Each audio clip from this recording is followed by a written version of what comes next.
So today we're going to talk about how to build and track a Facebook dark post campaign in both Facebook Analytics and Google Analytics.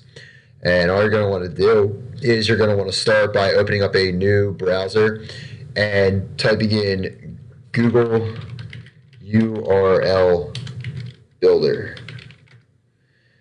You're going to want to click the first link that comes up and simply scroll to the bottom. And what you're going to want to enter right here is the website URL that you're driving your traffic to. This should be a custom landing page based on what your campaign is targeted towards. So for right now, let's just pretend we're driving traffic to Toyota's site. So we're going to enter in www.toyota.com. Your campaign source is the actual source that you're using to leverage this traffic, which is, in this case, Facebook.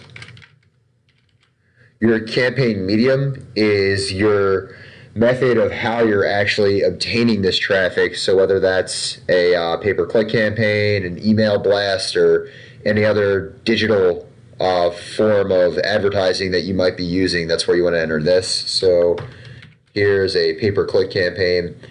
And the campaign name, this is anything that you want to call it that you're going to remember this campaign by. So we'll call it the Toyota test campaign. You're going to want to generate a URL. And we're going to leave that be for a second. And what we're going to want to do from here is open up Facebook. So we'll open up a new tab, go to facebook.com. And what we're going to want to do is go to the Ads Manager section of Facebook.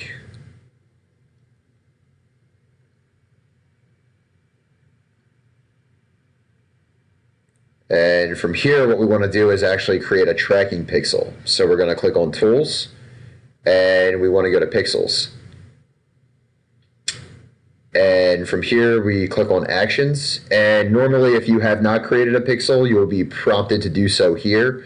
I've already created one, so you only have the option to be able to create one, and you can edit the pixel, you can view the pixel code, or you can email the pixel. Once you've created your pixel, what you're going to want to do is email this over to your web hosting company and have them place the JavaScript that's generated inside the header tags of your landing page. So I've already created one. We would enter that, and we would send that over. And then what we want to do is we want to go back to the Facebook main page, and we're going to want to create an ad.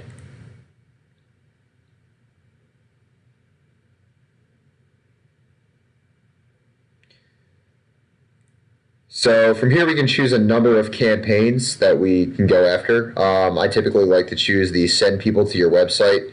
If you target these people correctly, this is usually a higher converting campaign, and it's ultimately what we're trying to do.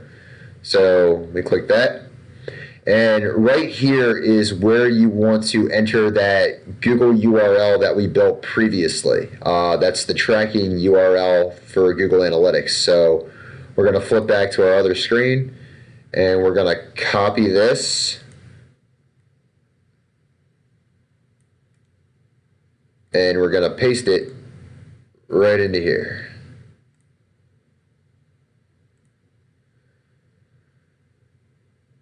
And here we're going to also choose that pixel that we created in Facebook. And what this is going to do is it's going to allow us to marry the data collection that we have in Facebook as well as Google Analytics to get the ultimate form of tracking. So once we have that selected, what we're going to want to do is set our audience and budget.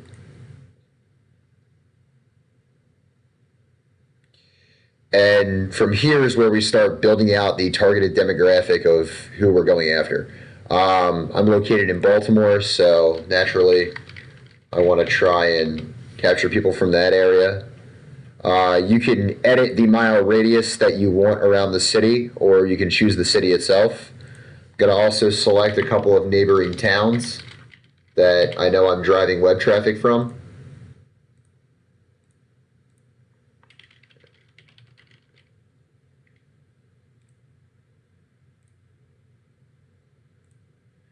And here we can select what age range we want to go after. So that might be a little bit low. So if we want to change this to maybe people who are between the ages of 25 and 55. And if we want to select gender specific, men, women, or both, you can. Languages, if you want to go after a specific language speaking audience, you can do that as well. Here's where it gets very targeted for automotive. Facebook actually has a partnership with Polk Data. So what you can do is if you click into the box and under behaviors, there's an automotive section, and you can drill down into there, and you can see there's a section new vehicle shoppers in market. And you can actually target people who are in market consumers for Toyotas, and we can actually also target owners of Toyotas as well.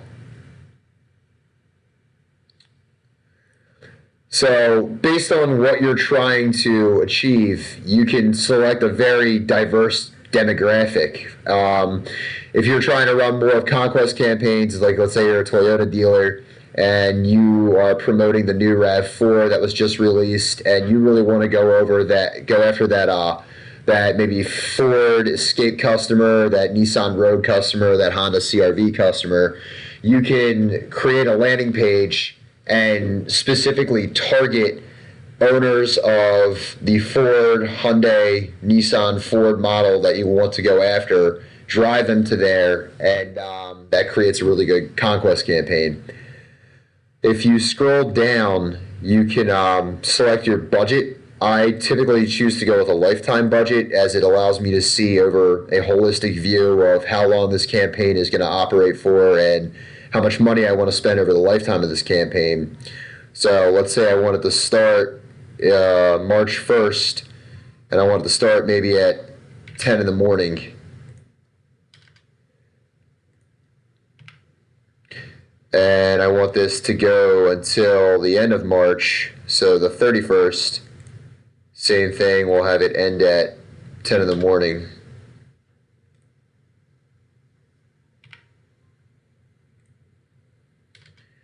And what you'll see right here is the estimated daily reach. And that's how many people on a daily basis Facebook is estimating you will actually serve an ad to. Now, this isn't unique necessarily, but these are people who nevertheless fall within your targeted demographic that you've selected up here. The way you can edit how many people you're expected to reach within that time frame is there's a couple ways. You can change the amount of money in your budget. So let's say instead of $350 over the course of this budget, we want to spend $700. And you'll see this jumps up to 2,800 to 7,300 people over the course of this budget. Or you can shorten the duration of your campaign. So instead of ending this on the 31st, let's say we ended on the 25th, you'll see this now jumps up to, let's see, let's try the 16th, and we'll see that this actually ups it to about 3,300 to 8,800 people in that entire duration. So from here, what you would do is you would edit the ad set name. This should typically be the demographics that you selected. This is pretty good, so I'm going to leave it the way it is. And then from here, you just choose your ad creative. Here's where you actually create your ad itself. You can choose to upload a single image or multiple images, or you can even actually upload a video if you've done that as well. If I'm not uploading a video, I usually choose to add multiple images, and what Facebook will do is it will determine over time which picture is actually optimizing your campaign the best by judging its web traffic from Facebook over to your website. And based on the click-throughs and what you're trying to achieve, it will actually start serving the image that is optimizing the campaign most frequently. So what you can do from here, you can also link a Facebook page. I always suggest doing that. You can edit your headlines, which should be something catchy, usually a call to action that should get people to click onto your site. And then your text, just a little bit more about what this ad is about and why they're seeing it.